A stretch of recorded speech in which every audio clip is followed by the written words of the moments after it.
Now, I know that this camera has been hyped massively online. It's been hyped on YouTube, it's been hyped on eBay.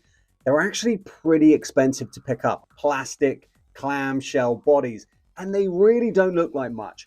I think that's one of the reasons why the Olympus XA at all levels can still be found in thrift stores. I think those people that work in the thrift stores don't realize that some of these older cameras, some of these weird little plasticky cameras are actually really awesome. This particular camera, the XA, it was made in the 80s, the early 80s, I think 79 to 80. The XA, the original, was made.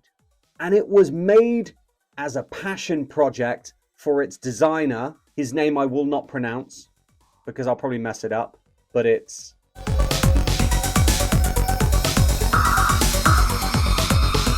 what he did was created a genius piece of equipment. This tiny little clamshell pocket beast is so cool to use.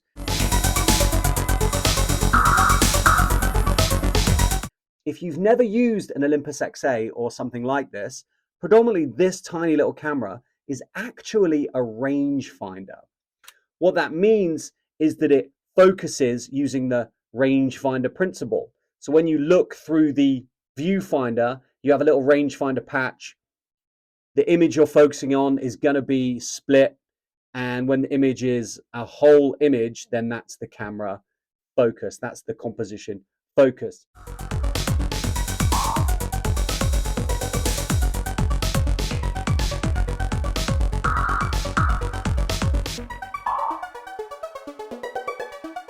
And you simply focus this camera by adjusting the focus. So here is a look at my everyday carry, the 1979 to 1980s Olympus XA. And it says XA on the top. That's how you know it's the original XA.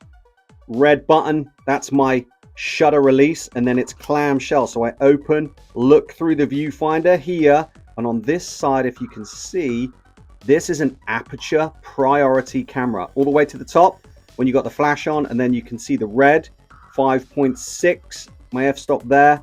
This is kind of its optimal settings, but you can do with it what you please. You can get bokeh if you put it to 2.8, all the way up to 22 if you want to get that landscape shot. Looking on the bottom then here, you can see it says ASA.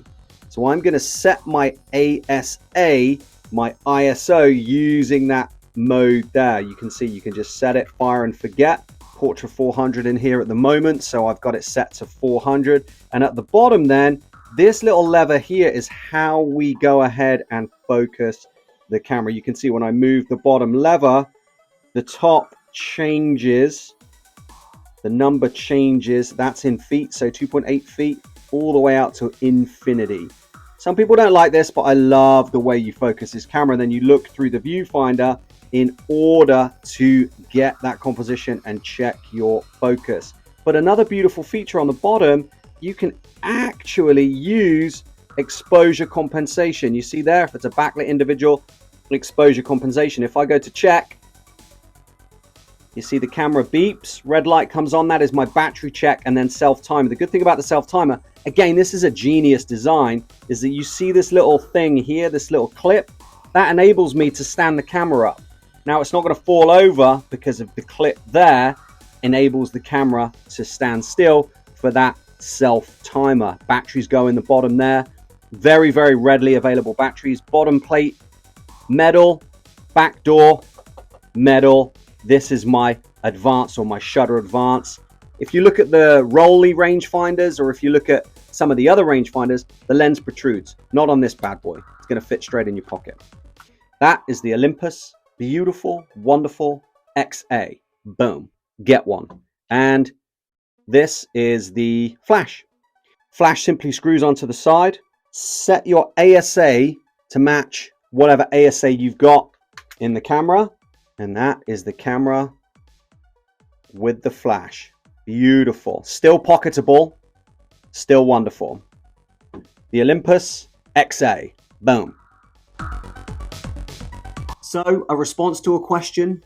What do I use as my EDC, my everyday carry photography equipment? Great question. That's been asked a lot on YouTube recently, and I love watching YouTubers' responses to that. So what I carry, my EDC, is right here. This little camera, this is called the Olympus XA. Now there's a whole range of XAs.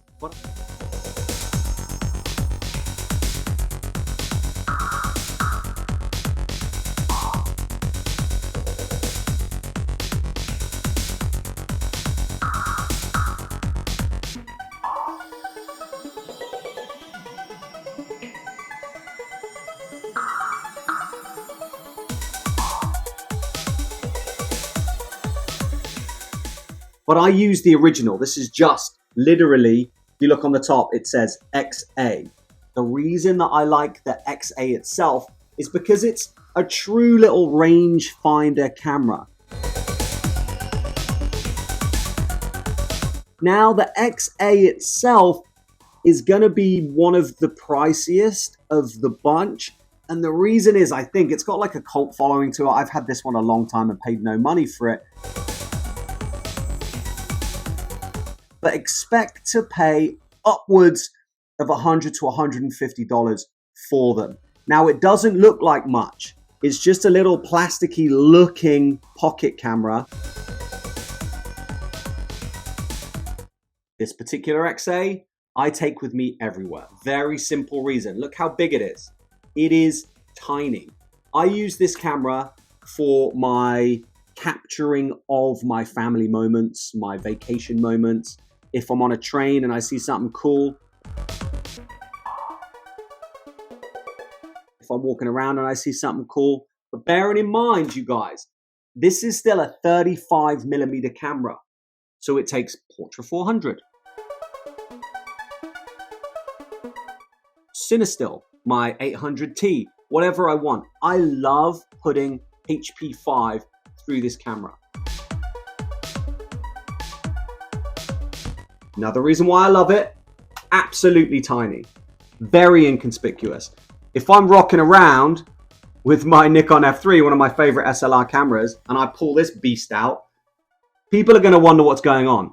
It is a little bit obnoxious to be shooting an F3 every day of my life, and it's very heavy in comparison. I mean, the F3 is a great camera, very, very cool, but it's just a little bit bigger. Look, you can completely hide the XA behind the F3.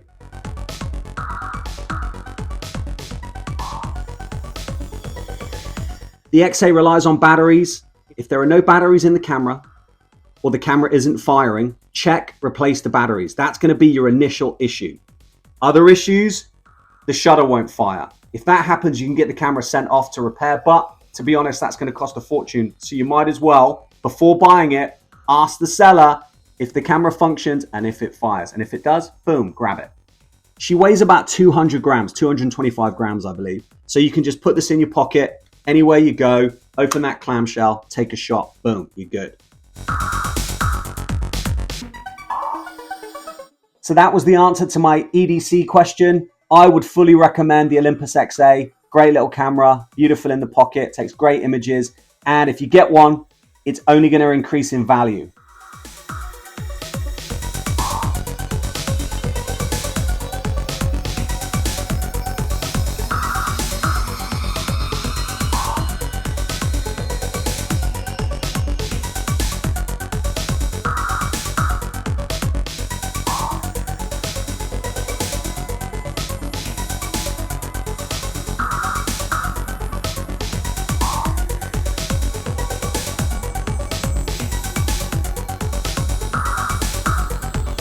Wonderful little beast. And again, the stylus or the Muji, I think, is the other option with the fixed lens, but I like the zoom lens of the Olympus stylus.